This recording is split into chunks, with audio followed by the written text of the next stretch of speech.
Hello and welcome to the Undercut podcast. I'm your host this evening, Jesse Billington, and we're back to preview the 23rd and penultimate round of the 2025 Formula One season, the Qatar Grand Prix. To do this, I'm joined once again by my co-host, Mr. Thiemo Albus Daly. How are you?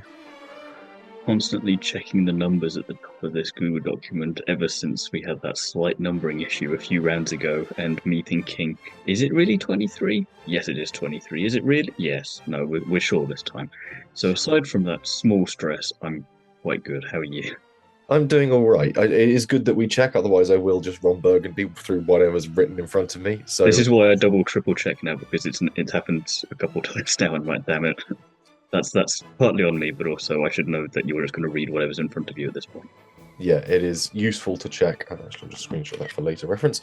Um, Yeah, no, I'm doing well. Been a busy day. Obviously, we've had the budget announced here when it comes to UK politics, which meant that I had to sit there for about an hour taking notes on it to then turn around and podcast that afternoon for work. So that was all good fun. But conveniently, they accidentally released it early, so I could sort of jump the gun. So I had sort of all my notes written halfway through Rachel Reeves actually finishing talking. So I was like, she's just saying stuff I Well, already. that was what you were saying to me the other day. Was what you wanted as an early Christmas present was a budget that was slightly earlier released than it would be for planning permission, so you could get ahead on work. So it worked out perfectly for you.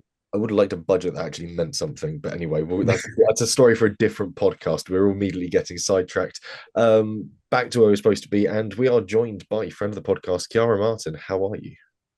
Hi. I'm actually doing quite well in the middle of exam stress right now because I did decide to go back to uni at a very last minute decision. So that's been going on. And I'm also flying to Qatar, so this is a Ooh, little fun preview to do. when are you arriving in Qatar? What's the Saturday morning before like the Formula 2 rounds start because I still have to attend my accounting class so I know what's happening in my exam. that pesky thing of still having something to actually do on a Friday? Unfortunately, ties you down a bit there. Yeah, But no, it should be good. And have you got sort of grandstand tickets? You sort of paddock? What's the deal for the weekend? paddock. Nice. Yeah. It's going to be a heck of an experience, especially it's going to be a very busy paddock as we're about to get into. Crucially, the most important thing that I think a lot of people will be asking questions about is the news that broke, thankfully, before we started recording, as is very typical. Often this news breaks when we finish recording, is that Adrian Newey will be the new team principal at Aston Martin. And makes sense. He's been in the sport long enough to know its ins and outs better than most. He's stepped up to this to block Horner coming over, maybe. He genuinely fell out with Horner in their closing years at Red Bull. So it really does ask the question whether or not this was sort of a move of two prongs.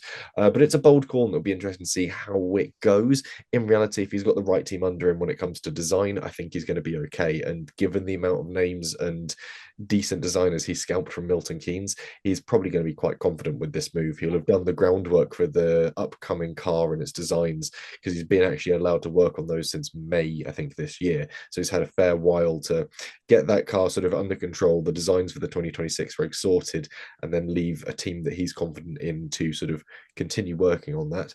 Andy Cowell isn't exactly leaving the team. Obviously, he only joined about 14 months ago in 2024 after great engine success at Mercedes and is set to take on a newly created role as Chief Strategy Officer. So he's still going to be around, still going to be sort of calling a few shots, but Newey's the new top dog at Aston Martin. It's one of those pieces of news where I don't think I would have spat my cup of tea out had I been drinking one at the time, but it wouldn't have been far off because, as much as you say, it makes sense and it does for reasons I'll get to in a second as well. It was also such a bit of a left field call because we were talking 2 days ago about Seidel and Horner and thinking, there's some interesting movement there. Both would be bold calls for very different reasons. And then the man that we weren't really considering for the role in a lot of ways because we thought he'd have his hands full designing a Formula One car with a new set of regulations. That'd be enough to keep anyone busy the best of times. And he's just gone, you know what? I'll do that instead then. And I do wonder, he was already on a pretty lucrative deal, courtesy of Aston Martin.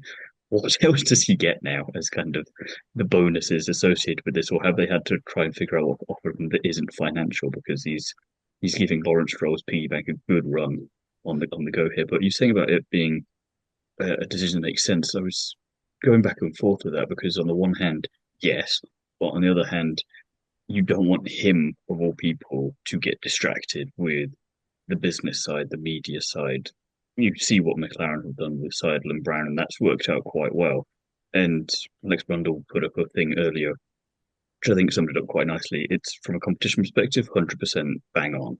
But the smart bit will be defending him from the media business side, and maybe that's going to be still part of Andy's role. Maybe there'll be another person that we haven't seen announced yet going into that sort of role, whereas he can sit on the pit wall, watch everyone else's cars as well as his own, and compare and contrast, and then have a word with his minions back at the factory. That is, you say, if he's got the right team under him, that should go quite well. So it makes sense as long as they don't try and turn him into something he's not, because I don't. Well, I don't doubt he's not capable of that. Why try and teach that particular old dog that new trick when he doesn't need to learn it? You can get someone in to do it. Again, you're Aston Martin. You're not short of a few quid. Aren't we used to that by now, though? Like when you think about Aston Martin media in general, they don't really say as much as the other teams. But I do have to agree with you. New I year, wasn't new shocked. things maybe. Like, oh, come on. There's a lot to work on in that sense. We know that's my forte. But I have to say, I wasn't too shocked either. I was more shocked when I saw the BBC article saying that Horner was a possibility, if that makes sense. And when it was announced that it was, well, it is Adrian Newey, I was in class and I was chilling. I wasn't screaming at people to like get an article out or anything. I was like, okay, well, if that's what they want to do, it might be an interesting shout. And maybe if it doesn't work out, we'll see a switch, or like you said, there's going to be another person coming in, taking more on the media side of things. I think Mercedes have an interesting balance because some weekends we see Toto Wolff sort of stepping up to the microphone and doing bits and pieces, but a bit more this season, certainly, we've occasionally seen, was it head of communications for Mercedes, Bradley Lord, stepping in to fill that role at the tail end of last year as well, just sort of taking a bit of the heat off of the situations, being the one who's able to sort of fill in when Toto's not been there if he's not flown out to a race, able to discuss that. And we're seeing some teams that are able to sort of do that delegation without it really being a noticeable step.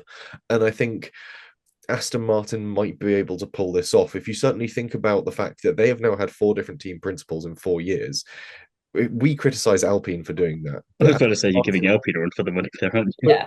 Aston Martin sort of seem to PR it and manage it a lot better, which gives me sort of a bit of faith that they're going to do something proper when it comes to. Well, I think it's the rest of the Aston Martin project as a whole that gives you that faith, right? Because you go, okay, yeah, they're going through team principals at a rate or not, but everything else is pretty stable. Okay, the results with the car are on what we want them to be. They're driving with one driver behind their back, sort of thing. But on the whole, they're putting on a lot of investment. They're poaching people left, right, and centre to come and join them. Whereas at Alpine, we still have no clue. It's been how many years since their first announcement of a 100 race plan, and we still don't know what the heck's going on over there, and I don't think they do either.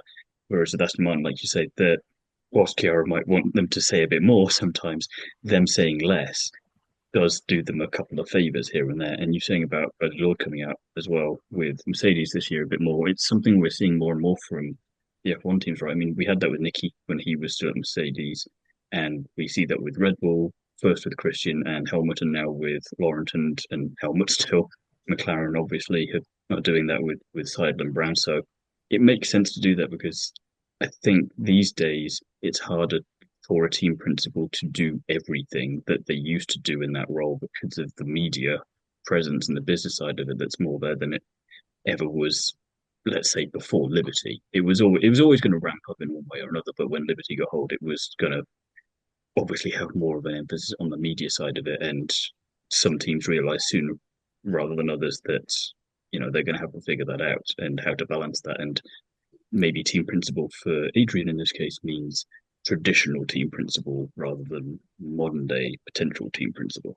Yeah, I think we're going, possibly speaking with rose-tinted spectacles on, we're sort of going back to the time of the likes of Frank Williams, where you had team principals that were very hands-on in the sort of the direct management of a team, but sort of very much left everything else outside of the team to sort of deal with itself as it comes. Sponsors would come and go as needed at Williams, but Frank was there to produce a company that could engineer an absolutely fantastic race car. And I think that's the route that Newey's going It's down. a little bit like we're seeing Audi do with they've got the two people there, then they are both perfect for those respective roles, and then working together, you wouldn't want either of them to take over the role entirely because it wouldn't work then. You can see that so clearly with them.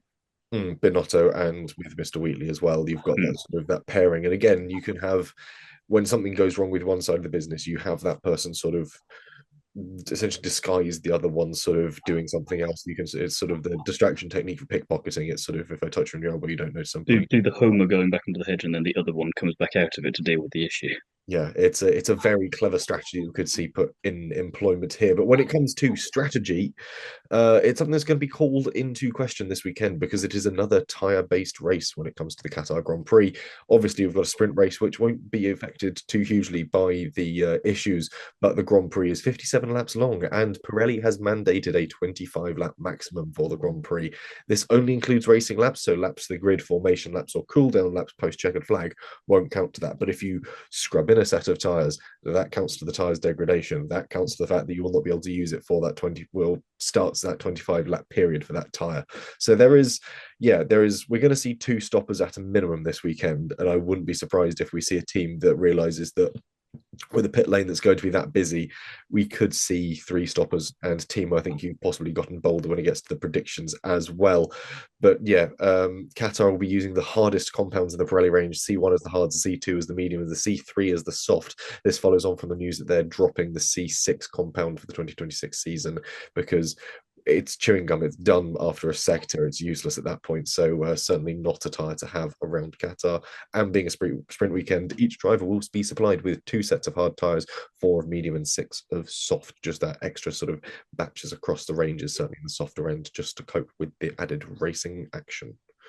Your challenge, Chiara, is to come back from Qatar with at least one part of a tyre, because there'll be enough debris lying around somewhere for you to pick up something. Oh, 100%. I mean, one of my first media posts regarding Qatar was a fun Qatar drinking game where I was actually making people take shots depending on track limits or who has to go to the pit stop first or their strategy. And everybody complained that if they followed what I made them do or the rules that I made, they'd come out of the race really drunk.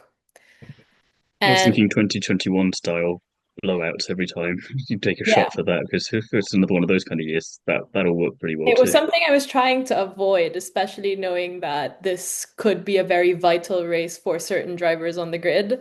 And me being there, I'm probably going to be a nervous wreck for sure. But I think it's always quite interesting to see what Pirelli come up with, or like you said, the different strategies, because now is not the time to make silly mistakes. And when that does happen, I can just picture all of us sighing and, smacking our forehead, maybe even going to grab a drink. There is one team that has made a habit itself this season of getting pit strategies wrong or not necessarily executing in the way that they're particularly after. So I think this could be another week. This could be the weekend we finally see Oscar Piastri grow a pair of balls and say, "No, you screwed up Lando's pit stop. I'm not letting him past." And I think that's going to be very exciting when that happens because that's championship contention stuff. Lando needs to. I think he needs to. If he doesn't win, he needs to outscore He needs to outscore both of them by two the two. points if he wants to Obviously, seal it in Qatar, which is a tall order, let's say, especially when you throw in the tyres. yeah, But considering Qatar, I know we've gone back and forth over this ever since we've. I mean, I think Qatar, the first one was probably one of our first episodes for this podcast, Jesse. Um, Maybe third or fourth one at most. But it's never been dull. It's always been frustrating, interesting, drama packed, but we haven't had a dull Qatar Grand Prix. You think last year was just a mess in a lot of ways, Yes. but there was the stake finally getting points or a point from Joe. You had the sprint in 23, and then you had Mercedes taking practically each other out, and Perez crashing out, essentially gifting Verstappen his championship midway through a sprint, and then 21. I mean, that in itself, you had the championship backdrop for it. You had Alonso around, and you had Gasly doing his thing, and then Tyres blowing out left, right, and centre. So I know we're going to get to predictions in a minute, but if ever there was a time that we're just completely 100% wrong on everything, but we don't mind, it'll be Qatar because we're in for some kind of a show. Yeah, it's gonna be interesting however it goes. And yeah, the 2021, obviously first time going there, the race was noted for four front left tire failures as teams attempted to run one-stop strategies against Pirelli's advice. This was the other thing. Pirelli said, please don't do that. It won't go well. And then four different tires failed and they went, maybe we shouldn't have done that. Wasn't it also, was it last year? No, year before last, 2023, that it tried to kill Logan Sargent with heat exhaustion as well. Like it's a race. Yes. I forgot about that actually. But Yeah. he was doing, I don't want to say he was doing fine, but like he had that radio message where he said he's not feeling too good and James Vowles made Mm. the decision to retire the car. Yeah, they said, look, there's no point in you fighting on. If you want to retire, we won't hold it against you. And I mean, the drivers get out of the cars like physically ruined after this. It is a race that really puts them up against it. So, again, there's a lot to factor into this weekend's action that's going to make it just that little bit more exciting. Speaking of, I don't No, think I was just thinking about for another bold prediction, but I'll get to that later. we'll get to that later. I was going to say, speaking of exciting, but I don't know how exciting this race is going to be, if the race is even going to be. This is the question around the Madrid Grand Prix and the Madring, which is supposed to be joining the season in 2026 in late summer. However, early rumors suggest that the track is way behind on construction and won't be ready to be certified anywhere near to it. Obviously, we've seen this before with circuits that have been under construction, been sort of very close to the wire. Saudi Arabia pulled theirs together very last minute, but they have, let's say, a unique working environment compared to the way that the Spanish have employment laws. And yeah, the FIA was able to get along to the circuit probably like the Tuesday before and go, yep, this is good. Thank you for the money. Bye. And yeah, I think Spain is going to offer a different thing, and Imola is already apparently prepared to step in if needs be. So we could be returning to Imola in late September with smaller, narrower, lighter cars that are aerodynamically a bit different.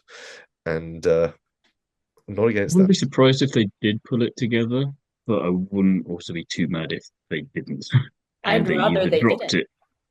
it. Yes, yeah. I mean, I was trying to be polite, but never mind. The circuit with one Yeah, braking zone, it's not going to be great for overtaking, yeah, even with yeah. That X mode, Y mode, Z mode setups for the car. true, true. As I say, I wouldn't be mad if they do drop it for next year and went somewhere else, Turkey, for example, or just had a gap between Monza and Baku at the same time. You know, the calendar's long enough as it is. We maybe too long already. That's a whole debate we can get into another time. But again, I don't see the fascination still with having a street circuit in Madrid when there's perfectly good circuits elsewhere, proper race circuits. Again, I know my soft spot is for Turkey. I want them to go back to Istanbul Park. And also, we had that, was that September, October time when we had it last in 2020. So, you know, the weather's interesting around that time of year. Go on, go to Turkey instead. Make 20, everyone happy. yeah, 2021, it was the 10th of October, and I think it would have been about the same time in 2020 because it was that sort of lovely, coolish autumn weather. Mm, So it was late potential for rain. 2020, it was later still, it was the 15th of November, which would have been Then why, let's go in September then. There yeah, we go. it'd be Get a bit of warmer. late summer showers. Throw things up a bit. But yeah, when it comes to Spanish Grand Prix circuits, I think Spain is one of those countries that is absolutely flush when it comes to like Mm. proper circuits. You've obviously got Barcelona, Well, which they have a Spanish F4 championship. yeah, You know, you which kind of have to have circuits for that. I think we've also got, I Fair. think, yeah, Valencia is also another track. You've got Valencia. It's not the most practical one. I've been there twice now, and every time I go there, I ask myself why I, do that. Because it It's is to bring 40 back the minutes. It's memories of that around like great Formula 40 E minutes race. away. I see. I opted not to go to that one. But I was Shame. there for GTWC, so sports cars, and it was 40-minute drive to and from. mm, it's yeah. Well, I Practical. mean, yeah. Spain's got Barcelona, which we know about. Obviously, they've got Jerez, they've got Aragon, which used to be Grand Prix certified, and probably wouldn't take too much to update it again. I think that's about all they've got at the moment. So they've got three as it Bring stands. back the Valencia street circuit. There we go. Let's just go to Jerez. There. It exists. It's already used by MotoGP. It's ready to host top flight motorsports. It's got all the things it needs. I don't see why we just don't go to Jerez if we want more Spain. But anyway, Madrid out the way. We'll move to Formula 2 briefly because, of course, the penultimate round of the Formula 2 season is underway this weekend as well. And, well, there's a lot of driver news. Lawrence Van Hopen will be back with Trident for both Qatar and Abu Dhabi. James Wharton will also race for Trident, but so far only registered to be racing in Qatar. Martinius Stenshorn will race for Rodin Motorsport for both Qatar and Abu Dhabi, while Mary Boyer will race for Prema in 2026, with Roman Belinsky moving to Downs Lucas Oil for the 2026 season as well. So we've got, as we often get with sort of the tail end of the F2 season, is a couple of seats appear at teams that aren't necessarily have or don't necessarily have drivers scrapping for the title, and it gives us the opportunity to move up Formula 3 drivers, which is always quite exciting. I think we've also got Tolov yes, going in for Campos because of Pepe's now absence Oh, to yes. Formula E. yeah, Yeah. pulled out, just go and do Formula E. And I think I sent the screenshot to Thiemo earlier. He's Pepe Marti immediately went on a Mm. podcast and started slating Formula 2. He said one weekend I'd have an engine that was great, the next weekend it was swapped, I'd have an absolutely terrible engine, then another streak of weekends where I had the good engine again. I'm like, Formula 2, you're an interesting beast every now and then. But yeah, the circus rolls on. Yeah, the driver choices here are interesting as well. I mean, Van Hopen P13 and P12 in his back-to-back F3 season with ART, and then finished P17 in both races in Baku earlier this season. I'm always fascinated by how they choose drivers without Jesse saying the obvious reason for why. Yes. So again, we know I'm the purist here and not and always wanting it to be chosen for pure reasons and not just for Mr. Krabs, here's a bag of cash but yeah, so that one was interesting for me. James Wharton, 2023 F4 UAE champion, good. Less good, P33 and P18 in his back-to-back F3 seasons. So I'm not quite sure how we managed to, aside from again the obvious, get a seat for Formula 2 for Qatar. Stenshorn P5 in F3 this year, so that's more making sense, and that was probably going to happen anyway. It's funny when you can have a double DNF in Baku like he did earlier this year, but that doesn't really count against you because everyone was like, yeah, that's not on you, really. That's just Baku and Formula 2 stuff happens. Mary Boyer, Formula 3 this season, and then P2 in the Macau Grand Prix, I want to say. So that makes sense, and also on Fernando Alonso's stable. So he probably helped him along a little bit there. And then Rum Belinsky, as you know, Jesse, Fraser Ford's favourite Polish motorsport driver, and now yours by default after you forgot who Robert Kubica was. The Formula Regional Oceania champion in 24, but then finished in P11 in Formula 3 this year. So mixed bag, but again, Bushmini is ever present in our thoughts whenever we see F3 to F2 driver moves because we don't know what to do with that anymore. Yeah, it's never able to read it. Well, let's just say we thought he was going to go to Formula E at some point or like make that jump because we do have to admit we didn't know how Pepe Marti got put into that mix because he wasn't in any of the rookie testing that we so diligently follow and report on. So we were thinking, oh, it's going to be Kush this time since he's got a long-standing relationship, but looks like it wasn't going to be him. And some drivers have told me during, interviews or even press conferences that they weren't coming back in 2026. So you had a little bit of an idea who could be moving up and who couldn't be. Solov was the most obvious choice for me to move up for Campos. I think that was a given, but as you said, Van Hopen, I wasn't too sure about that one because it didn't really go that well last time around as well.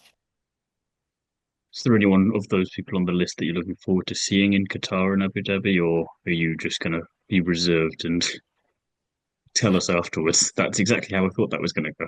Honestly, I kind of want to see how Tsolov fares in Formula 2 because he's been superb in Formula 3 the whole entire time. Like, I think he's got the right mindset for it. Sometimes I do feel like this is a testing ground to see whether they want to move on with a driver in the next season, for example. Like, I'm not entirely sure why James Wharton was the one chosen to come on. Because I have met James in Macau last year, but that wasn't too good for him either.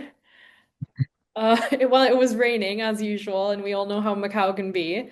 And I'm quite surprised to see him there, but I know he has a good relationship with the team, so we'll see with that. I don't want to put too much pressure on them because at the end of the day, this is new territory for the ones who haven't driven in Qatar yet. It's gonna be Jesse, carnage. you don't mind doing that. You I put don't pressure on mind them. Choose pressure someone. on. Yeah. I mean, Uh, by all means, go ahead and race. I'd love to watch both of you on the track.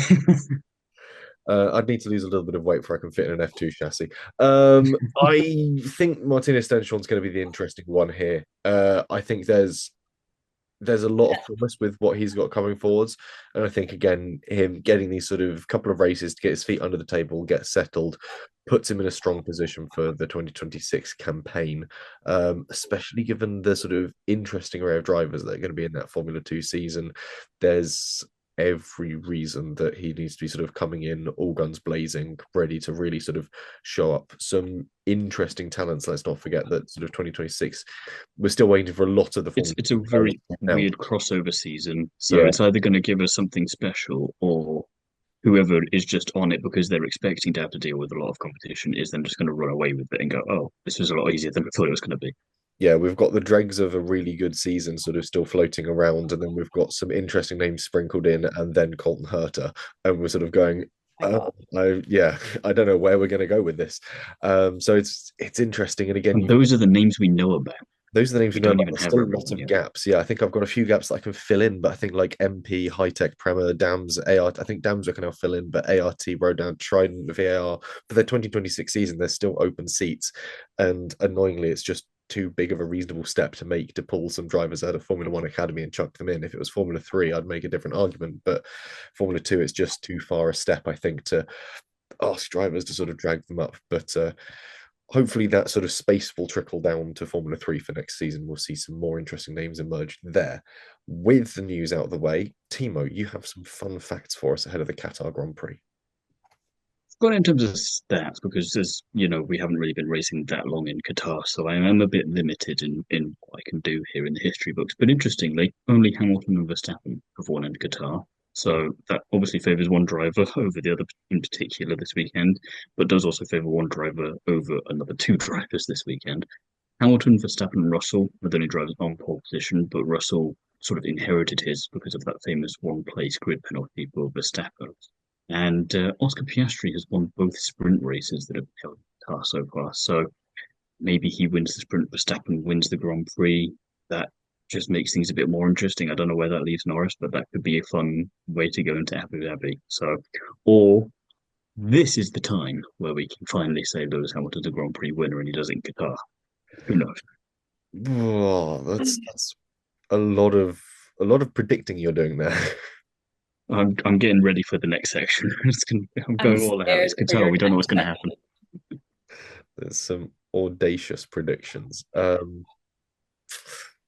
Yeah, I don't think it depends what Norris does across those races if we get Oscar winning the sprint yet again and Verstappen winning the Grand Prix, because obviously they're 24 points off of us of Lando at the moment, so they've got a fair way Hmm. to go. And yeah, while But an outright Grand Prix win with unanswered points from Verstappen again would see him overtake Norris, it really depends on what Piastri can do because they both can't win the Grand Prix.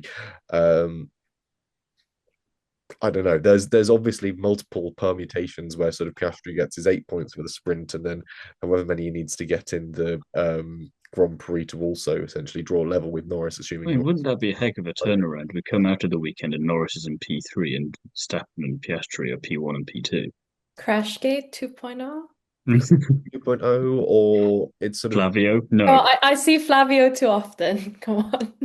or it's getting sort of very much like the three-way tie at the start of cars, where we sort of have to have sort of it's all down to one race, and that would be very interesting come Abu Dhabi. I don't think we're seeing the championship wrapped up this weekend. I just don't think it's going to happen this weekend. I think the I agree. pressure. Well, don't say that. It's the sole reason I'm going to Qatar because I won't be able to make it to Abu Dhabi, and it's the first time I won't be able to It's go. it's more interesting if it happened in Abu Dhabi, though, Kiara. So I'm sorry, but we just have to make that happen. So you're telling me I'm going to be sitting in front of the Prince of Monaco with my F1 TV like this, saying, I'm so sorry, I just need to see who's gonna win. He'll understand. He'll probably He's be a watching Charles over your fan. shoulder. Yeah. Just go, Unfortunately, can we get the this on a man bigger is stuck in screen? a I've only got this on a little graduation phone here. ceremony. That's why we're not going because some of our friends are graduating and we want to be there. I feel like that's the friend's fault at this point. Yeah. They should have chosen a different day to graduate. Yeah. Hmm. There's 24 Graduation on a weekend. Madness. 24 weekends in the year, they're F1. That still leaves about 20. Plenty. Yeah, 20 weekends in a year. I don't know how many weekends there are in a year to pick otherwise. But anyway, fun facts out of the way. It is time to finally get to what I think Timo has been itching to do for a little while, which is lay down Hmm. some predictions. So, Timo, we'll start with your pole position prediction, please. Well, I'm not going too mad to start off with, because there is some logic, which for pole, as you've agreed with me, I think there is a bit of logic here as well. Max Verstappen, he's on it. Qatar is a good hunting ground for him. Makes sense. I Bosh. think it suits the Red Bull at the moment as well. It's a circuit that car, a style of circuit that car respond well to. Now they've overcome sort of its handling deficits it was suffering at the start of the year. A circuit with lots of braking zones where it needs to be on the nose, where Verstappen needs that car to feel. They've got the car back under him, and I think we're going to see a sort of godly lap time extracted from Verstappen that's going to basically have people struggling to try and beat it, and then he'll sort of do a final run at the end of Q3 and just extend it by a further 3/10, and everyone will just go, "Yeah, I'm going to that's say 3 seconds then. Just go, I that would think be it would be alliteration. absurd." Yeah, he's running the MotoGP layout or something ridiculous. But no, I think it's going to be one of those weekends where everyone's chasing a Verstappen time. He goes out to chase it and finds 3/10. I feel it in my bones. Chiara, Sure. oh, Pole position. Well, see, I'm still holding out hope that it could be Lando. So I'm gonna stick with that. I'm gonna give some positive vibes here. Just to help him a little bit. Somebody has to believe in him. That's gonna be me. You want to make it a bit easier for him. I get that. yeah, reasonable. Um, Timo, though, when it comes to your podium prediction, how are you laying this one out? Disagreeing with myself already from what I was saying just before we got to the predictions. I'm going to say Piastri. It just puts it to be more interesting going into Abu Dhabi then. Piastri wins the Grand Prix, Verstappen in second, Lando in third. And I've been generous with Lando in third because I thought, again, is that too many points to give him still for the other two to overhaul? But at the same time, if they can keep it clean, the three of them, then that's believable. That podium, ignoring the sprint, would see obviously Verstappen close in on 3 points within not Lando, and Hmm. obviously it would move Piastri 20 at 10 points closer to Lando's, leaving them with just a 14 and nine and a And nine. you only need to win by a point. So Do you overall in Abu Dhabi, I really mean, want this much emotional damage? I don't have anything to lose here at this point because before McLaren's got disqualified last weekend, I went to bed after Vegas writing off the rest of the season because I thought, well, that's that done. Woke up to the best news and thought, okay, this is very interesting again. And I don't really have any skin in the game. I think if Lando does it, fine. If Piastri does it, brilliant comeback. If Verstappen does it, hilarious because he somehow managed to pull that off after McLaren have dropped the ball massively. So this is quite a nice situation to be in where I genuinely don't think I mind too much because I'd already written the year off a few days ago. So I'm happy. Yeah, it's a baffling situation, and I think I would like to see Verstappen overcome the greatest points difference going into a championship run to take the title. I think that would be really exciting. But I do want Piastri to take that win. I think if that happens, Carlos Sainz isn't the only person doing the Kermit meme at that point. We're all just Yeah, there sipping our tea, going, "Oh, yeah, I think there'll be a lot of drivers and just sort of people from around the Formula One world that are sitting there just sort of full Kermit the Frog, sipping the Lipton, just going, didn't think that was going to not happen. my business." Meanwhile, when it comes to my podium prediction, I'm gonna spice things up and go Verstappen, Russell, Piastri. I think we see Verstappen start to inch closer in that points difference. I think Russell is on a really strong form at the moment, and I think the Mercedes has got it in it to cope with this weekend. I think it's going to be a lot for Antonelli to deal with, sort of multiple pit stops, going through that sort of very quick tire degradation. or not really tire degradation is the issue. Is the fact the tires don't degrade; they just simply get too Oh, hot, so the curbs take them out. It's very weird. And then Piastri third place. I think he's going to outscore Norris, and I had a gap on my podium. It felt like a sensible place to put him. Chiara, I think you're going to go completely counter to us. Actually, I did say this today. I think it's gonna be Oscar, Lando, and then maybe Max, unless something happens. Because sometimes I get the feeling, because you rarely see a Max DNF, right? You rarely see something happen to him that could really, really ruin his race. And I feel like this could be the time it comes back and happens again, basically. So that's what I'm going with. It would be nice to see Oscar win as well, because I said if Lando's not going to do it, I'd like Oscar to have it because that would be insane. And in my opinion, despite me also wanting Lando to win, I think Oscar has a lot of championship, potential in the next coming years of Formula One. And I said if Lando doesn't win the championship this year, I don't think he's ever going to win it. Yeah, I think that's a fair. Certainly, the Lando statement is a very fair one and one that's that's why I think echoed you around. want Verstappen to win more than Piastri does, Jesse, because you know that Piastri's still got the potential, whereas Verstappen, it won't matter if he does or doesn't in the future, and it would just be funnier after last year when there was all the oh we've got a championship fights. We never really did because Max is Max, and then the one time it's possible, Max goes, you know what? No. I also want Max to do it because I think that he would get his fifth and just leave F1. And I think Yeah. I'm here for the implosion It of would make Red Bull so much happier yeah, with figuring out their driving situation, if nothing because else. they will dismiss Yuki Tsunoda and then Max Verstappen will leave and it will leave Red Bull with two seats at the top and two at the bottom. And they will have to just simply go, right, you two come here out of the I was tire. going to say that's still perfect solution. Lawson Yeah. and Hadjar at Red Bull, Iwasa and Lindblad at Racing Bulls. I have no issues. Yeah, I just think it'd be funny to watch Red Bull squirm as they do that and have new technical regulations come in and Hmm. full of both rookies, and you're sort of like, oh, this is exciting again. And I don't know, I I, I like the Let's idea. manifest it. Yeah. Um. We're Meanwhile, just gradually annoying Chiara more and more. No, I mean it's not that. At the end of the day, I was quite shocked to see Max at the Nürburgring testing all of a sudden. I'm like, oh, it's him again. Great. So I do potentially see him going in that direction because I know he loves GT racing.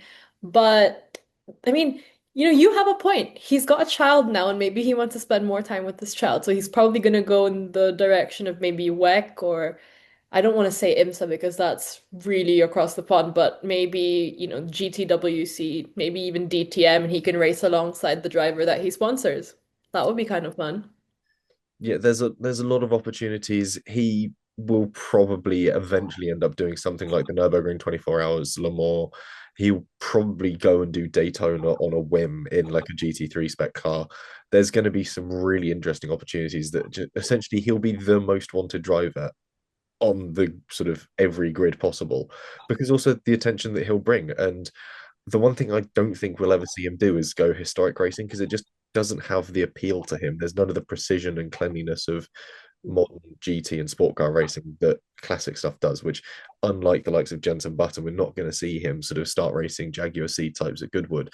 It's it's a shame because I think he'd be absolutely hilarious in it because all of a sudden he's in a car that's at 300 horsepower and zero grip and it's I was going to say no. If he's ever going to do his, I think if it's going to be anything, it'll be endurance. It'll be him, Vettel, and Webber in an endurance team because that'd just be fun. But oh then if he ever did historic racing, I don't know why you didn't think of this sooner, Jesse. It would be the London to Brighton.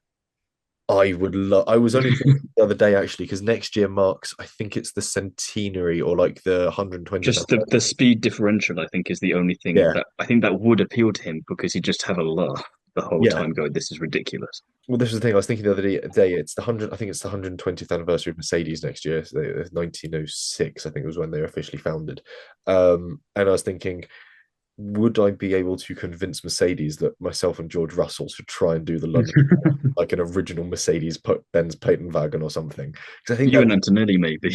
Yeah, it'd just be fun, and I think it'd be a great way to sort of do it. I've obviously got a platform to write about it, doing classic and old cars, and it's Mercedes. Surely they're not going to turn down the chance to don funny caps and period outfits because that never goes wrong for them. I was going to say because Um, that went so well last time. Horrifying flashbacks to the 2019 German Grand Prix. Um, anyway, we were getting towards fastest lap, and Timo, I was about to ask you for your prediction for fastest lap. Charles Leclerc just wanted to do something different. I think he's probably going to be by himself, bless him. So he's going to have to do something. So why not?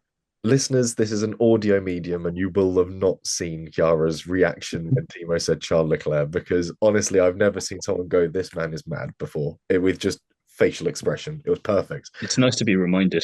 And I agree with her. That's a stupidly Thank bold you. prediction. Yeah, I don't think the Ferrari's got it in it to do No. anything fast at the moment, let alone I think everyone will push too hard. They'll have tire blowouts, pit stops. Charles will find that sweet spot and get the fastest lap.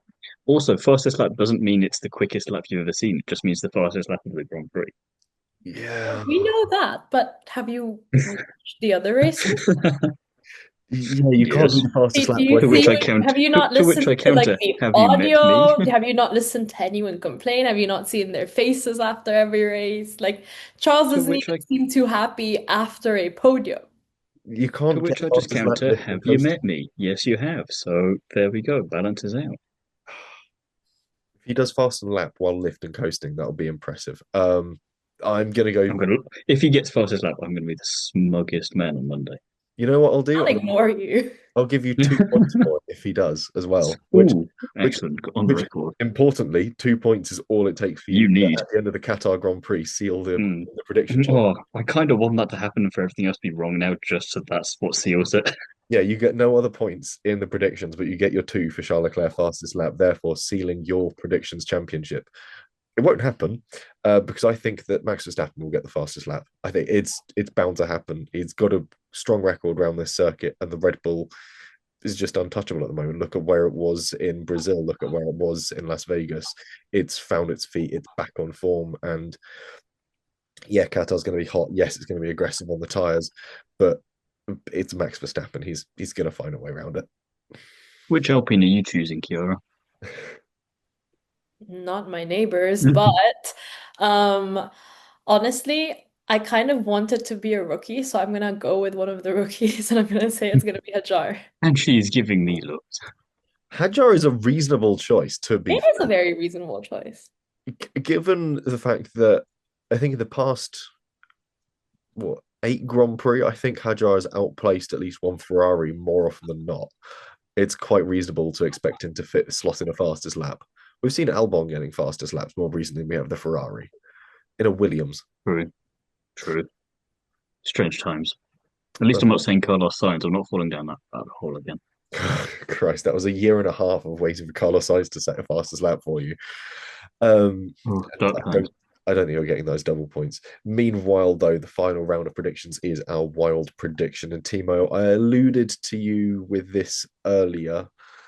I have this and a counter, which you Ooh, can decide if you want to add on as an extra for a potential bonus point, or however you want to do it, because it's a bit outlandish as well. But my initial wild prediction is that every driver has 4 pit stops. But then the one you made me think of earlier was we get a new race winner for 2025 I'm not gonna give because Qatar. I'm not gonna give you new race winner. I'm gonna leave you to sit in the super making of every driver has four Oh, pits. you think we'd more likely get a new race winner than every driver doing 4 pit Yes. stops? Yeah. Yeah. Interesting. Okay. No team is logically going to sit down and go, right, so a pit stop costs us 20 Not, seconds. yeah, but not because they're not doing it because they want to. They're doing it because the situations Because the situation requires it. demands it so. Yeah, Because of my I'm prediction. thinking like 21 and 24 sort of chaos of Yeah. Christ, everything's happening. We have to do this. Are you counting just in case there's like a red flag, for example? Or are you like genuine pit stops, Timo? Because there's a difference. Hmm. I wish you hadn't said that because now I'm gonna be buggered either way here. Because a red Um, flag counts as your mandated tyre change, but it is not a pit stop. Exactly. Then we're having proper pit stops. It's got to be sort of Sod it. about 2 seconds style pit stop. Yeah, in out. Okay. Yeah, Hmm. I don't think you're getting the point with that one either. That's why it's a bold prediction. Yeah, that's. I think a pit stop time at Qatar. It's a surprisingly long pit building as well because it's used for WEC. I think you're looking at a 30-second, 35-second pit stop there. So you're looking at teams adding voluntarily an extra minute to a minute and a half to their race times, plus in laps and out laps. And an out lap, well, mind you, they don't. We're in for a wild ride. Yep, you're going to have to just eat your words with that one, or I might have to eat my words. But I I think don't mind. It's a wild prediction. That's what we mean when we say wild. we'll see. I think we're going to see 3 drivers still seeing blowouts though, because their teams are going to not have count correctly. There's going to be tires that are over exceeded. We're going to see the curbs working their way into these sort of tire walls. We're going to see tires going pop, and I think it's going to be 3, at least 3. Is your wild prediction, Chiara, that all my predictions come true? No, I think I alluded to She's not my that brave. prediction saying Max DNF because for me, whenever he does, like it's a huge thing because it never happens. Oof. Just trying to make Lendo happen too much. Listen, at the end of the day, I'm gonna be the one having him in front of me, like listening to all of the yapping. So, Just tune him out. Yeah. Max but I still have to be nice because then I run into everybody, grocery shopping or something, and then maybe I'll say I was on a podcast and I did some predictions, and then they listen to that bit, and at the end of the day, they're gonna make my life here living hell. very reasonable route for predictions, but a Max DNF, I think, it's so It counter. could happen. It could happen. It might happen. All 4 tires go at once and he spat off into the gravel. It could happen. After his 4th pit stop. mm, If that happens, that's a 1 in a million sort of. Oh, that's like the thing. guy that put money on the Monza podium the other year when Yeah, Gasly, Sainz, and Stroll, Gasly and somehow won like sort of $1 billion or something because he was like, "Fuck it, we'll see what happens." Yeah. Okay, we have got some predictions laid down. We have previewed the Qatar Grand Prix. That is all for this episode of the Undercut podcast. It is a relatively short one compared to our last one, which was gargantuan in proportions. No more Homeric epics here. We'll be back next week for a review of the Qatar Grand Prix. In the meantime, though, Thiemo, where can you be found if people want more content from your good self? This week you can find me over on Cubs IndyCar, where I'll have a couple of episodes out, one on off-season news and the other on Indy next driver announcements. And I've got a couple of interviews out over on Normal on the Cubs with Virginia Moncini and Luciana Moreno Salcido. So there we go. Very nice indeed. And Chiara, if have you got any online content that you'd like to direct people towards if they need to find more of you, where can they be looking? Yeah, obviously either on my social media on Instagram, Chiara_Martin1, but I've also got a couple of interviews coming out on Pit Debrief with the feeder series, specifically, Joshua Dirksen and a couple of the team principals as well. Very interesting. So plenty to look forward to in that case. And of course, if you want more from me, you can find me on the internet as @JesseOnCars on Instagram, Twitter, and TikTok. And of course, you can pick up the latest issue of Classic Car Weekly out on shop shelves literally today, actually, is the fresh issue. And of course, there's the Classic Car Weekly podcast, which we recorded this afternoon, discussing the latest budget in the UK and whether or not it does impact classic car owners and what it means for you. Otherwise, that's all we've got time for. I'm going to go and get this edited ahead of the Qatar Grand Prix.